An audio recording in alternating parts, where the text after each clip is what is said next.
السلام علیکم ورحمۃ اللہ وبرکاتہ۔ الحمد للہ رب العالمین والصلاة والسلام علی رسولہ الکریم، اما بعد۔ وعن عبد اللہ بن عمر قال قال رسول اللہ صلی اللہ علیہ وسلم ان اللہ لا يقبض العلم انتزاعا ينتزعه من العباد ولكن يقبض العلم بقبض العلماء حتى اذا لم يبق عالما اتخذ الناس رؤوسا جهالا فسئلوا فافتوا بغير علم فضلوا واضلوا، متفق علیہ۔ حضرت عبداللہ بن عمر رضی اللہ تعالی عنہ فرماتے ہیں کہ اللہ کے رسول صلی اللہ علیہ وسلم نے فرمایا ان اللہ لا يقبض العلم انتزاعا ينتزعه من العباد۔ یہاں علم سے مراد علم کتاب و سنت ہے کہ اللہ رب العالمین کتاب و سنت قرآن و حدیث کے علم کو نہیں اٹھائے گا، انتزاعا ينتزعه من العباد، عباد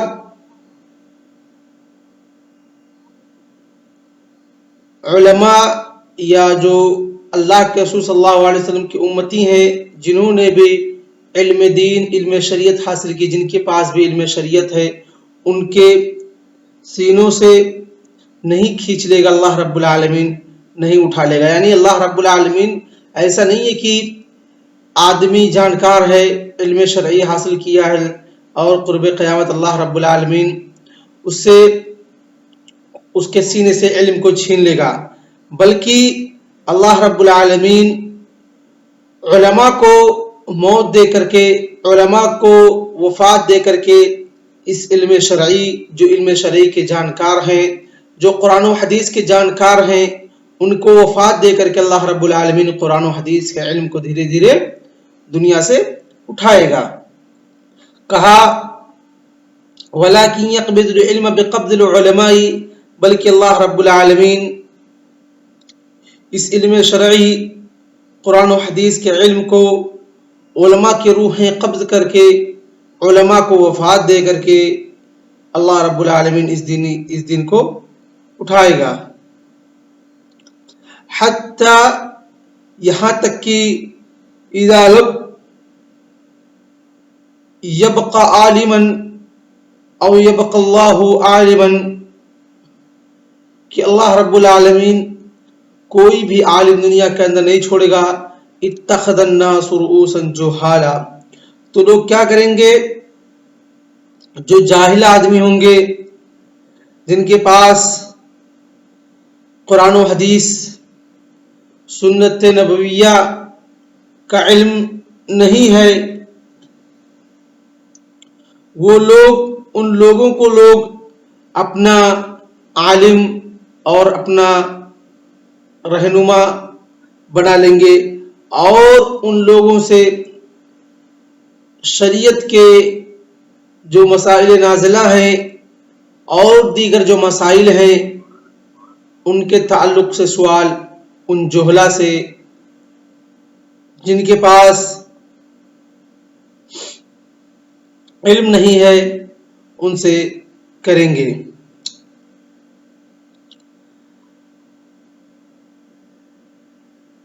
اس کے بعد کہا فَسُئِلُوا فَأَفْتُوا بِغَيْرِ عِلْمٍ، تو ان جہلا سے پوچھا جائے گا جو کہ سردار ہوں گے، اور لوگ ان سے فتویٰ پوچھیں گے جو شریعت کے اندر احکام نازلہ ہیں یا مسائل نازلہ ہیں، ان کے تعلق سے فتویٰ پوچھیں گے۔ فَأَفْتُوا، تو وہ لوگ فتویٰ دیں گے، کیسے؟ بغیر علم، ایسے فتویٰ دیں گے کہ ان کے پاس علم نہیں ہے، یعنی کہ ان کے پاس قرآن و سنت کا علم نہیں ہے، اس کے باوجود بھی وہ فتویٰ دیں گے۔ فضلوا واضلوا، اور اس فتوے کو دے کر کے خود بھی گمراہ ہوں گے اور لوگوں کو گمراہ کریں گے۔ تو اس حدیث کے اندر اللہ کے رسول صلی اللہ علیہ وسلم نے ان علماء کے تعلق سے جو قرآن و حدیث کے علم حاصل کرنے والے ہیں کہ قرب قیامت اللہ رب العالمین ان کو وفات دے دے گا، اللہ رب العالمین ان کی روحیں قبض کر لے گا، اللہ رب العالمین ان کو موت دے دے گا اور دنیا کے اندر صرف اور صرف جاہل بچیں گے جو کہ فتویٰ دیں گے، نہ ان کا فتویٰ شریعت کے مطابق ہوگا نہ قرآن و حدیث کے مطابق ہوگا، اور فتویٰ دے کر کے مسائل کے اندر خود بھی گمراہ ہوں گے اور لوگوں کو بھی گمراہ کریں گے۔ اور اسی طریقے سے یہ حدیث اس بات پر بھی دلالت کرتی ہے کہ اگرچہ آج کے زمانے میں علماء موجود ہیں، لیکن اگر کوئی آدمی کسی مسئلے نازلہ میں کسی عالم کی طرف رجوع نہ کر کے بلکہ وہ کسی دوسرے عام آدمی کی طرف رجوع کر کے اس سے مسئلہ پوچھتا ہے، اس سے فتویٰ پوچھتا ہے، اس سے دین اور شریعت کے احکامات کے بارے میں علم حاصل کرتا ہے، تو گویا وہ بھی اس حدیث کے وعید میں شامل ہے، خواہ وہ کسی بھی زمانے میں ہو، کیونکہ اللہ رب العالمین قرآن فرماتا ہے فَاسْأَلُوا أَهْلَ الذِّكْرِ إِن كُنتُمْ لَا تَعْلَمُونَ، اے لوگوں اگر تمہارے پاس علم نہیں ہے تو ہمیں رجوع کس کی طرف کرنی ہے؟ اہل علم کی طرف کرنی ہے جو قرآن و حدیث کا علم رکھتے ہیں۔ اور اسی طریقے سے یہ حدیث ان لوگوں پر رد کرتی ہے یا ان لوگوں کے خلاف ہے جو علم شرعی نہ حاصل کر کے، علم شرعی ان کے پاس نہیں ہے، اس کے باوجود بھی دین کے معاملات میں فتویٰ دیتے ہیں۔ اور اسی طریقے سے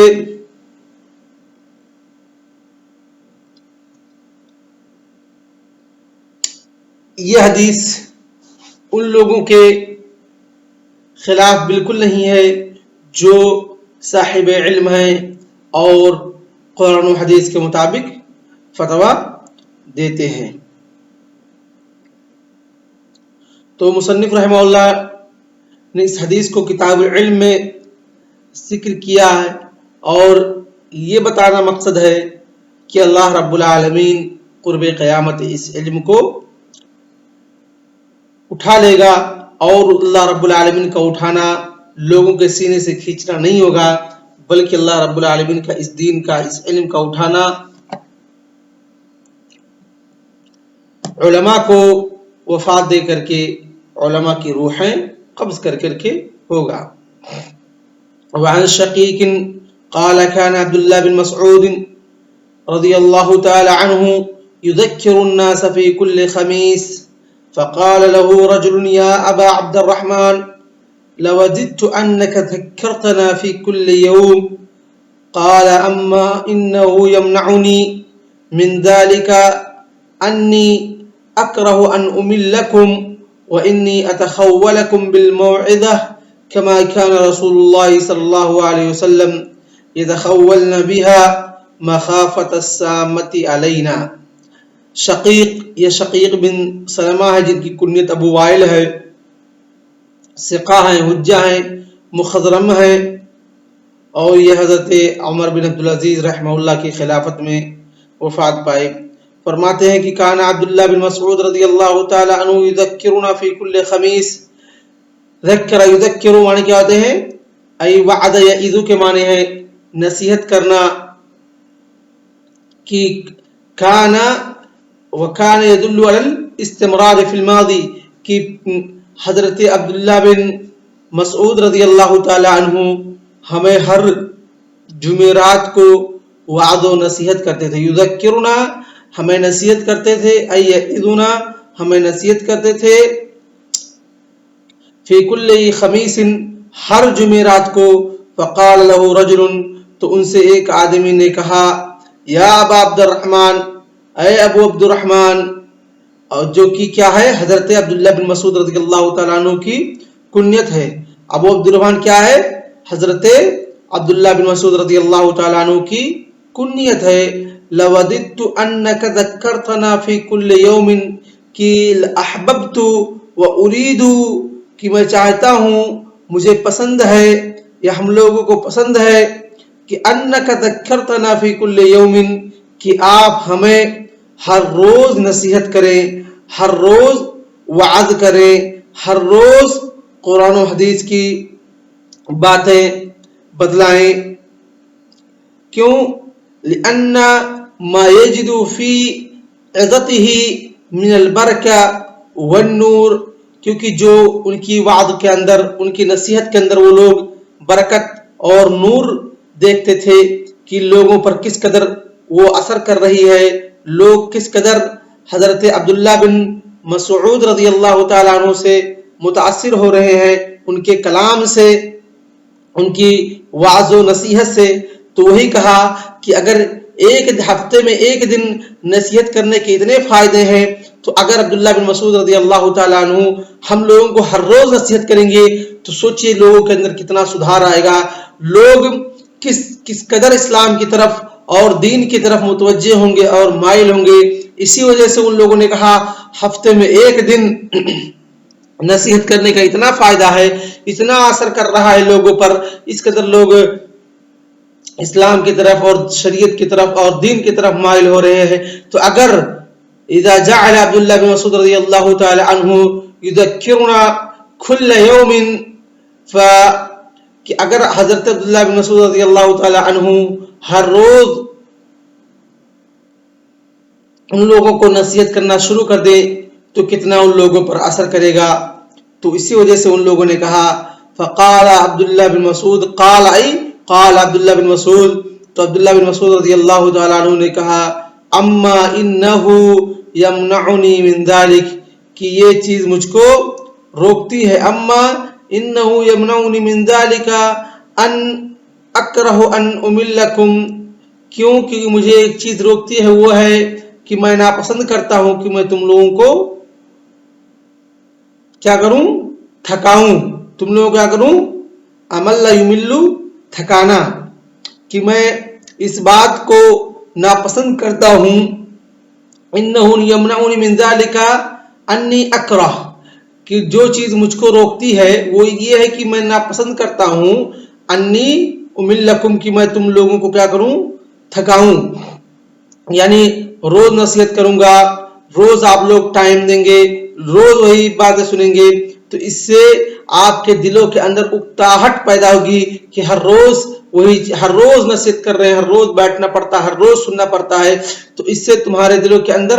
اکتاہٹ ہوگی اور تم یہ بات ناپسند کرنے لگو گے. تو میں یہ بات ناپسند کرتا ہوں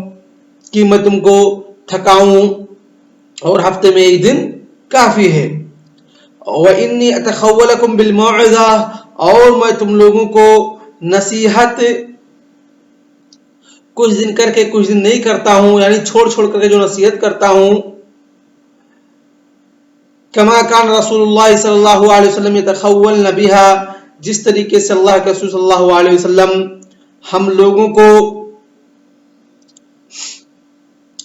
کرتے تھے، کس طریقے سے، چھوڑ کر کے، یعنی کہ کچھ دن کیے اور اس کے بعد پھر اللہ کے رسول صلی اللہ علیہ وسلم نے کچھ دن نصیحتیں نہیں کی. یعنی چھوڑ کر کے کرنا، ایک دن کرنا ایک دن نہ کرنا، ایک دن کرنا ایک دن نہ کرنا، ایسے ایک دن کرنا 2 دن خاموش رہنا، 2 دن نصیحتیں نہ کرنا. اتخولکم، تخول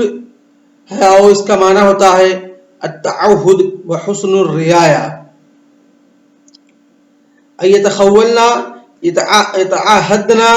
لیکن مراد کیا ہے، کان یرائی الاوقات فی تذکیرنا ویتحر منها ما کان مظنة القبول ولا يفعل ذلك في كل يوم لئلا نمل ونسأم، کہ اللہ کے رسول صلی اللہ علیہ وسلم وقت اور دن، ایام کا اور اوقات کا لحاظ رکھتے تھے کہ کہیں ہم لوگ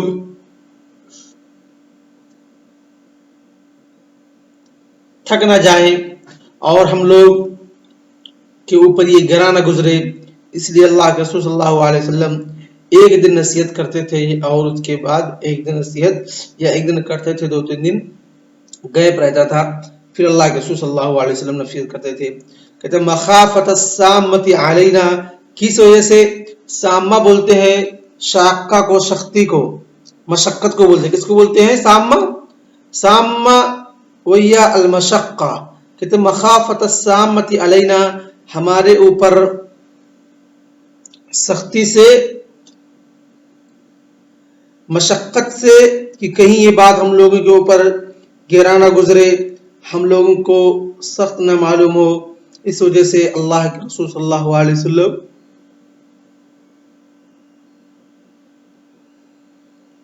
نصیحت میں غیب رکھتے تھے. اس کے بعد دوسری حدیث، تو جو عمل اللہ کے رسول صلی اللہ علیہ وسلم کرتے تھے اور حضرت عبداللہ بن مسعود رضی اللہ تعالی عنہ اللہ کے رسول صلی اللہ علیہ وسلم کی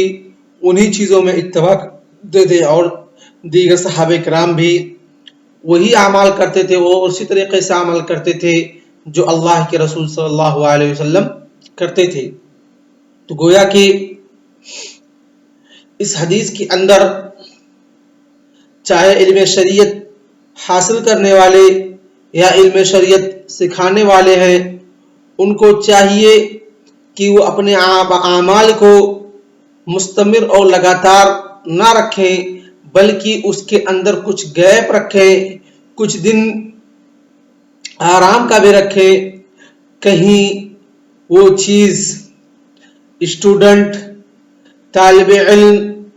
پر گرا تو نہیں گزر رہی ہے. تو جس طریقے سے جو طریقہ اللہ کے رسول صلی اللہ علیہ وسلم اپنے صحابہ کرام کو،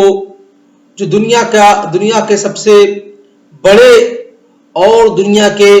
سب سے مانے جانے ٹیچر تھے، اور جو سیکھنے والے تھے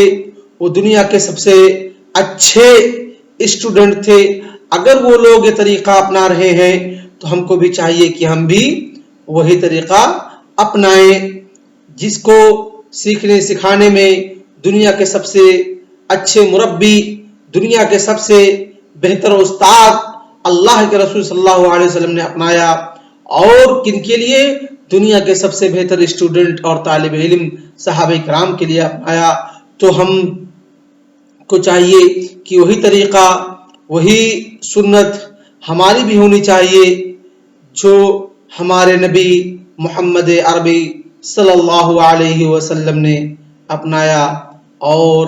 صحابہ کرام نے بعد میں اس پر عمل کیا، یعنی غیب کا، جو کہ اس حدیث کے اندر بیان کیا گیا ہے.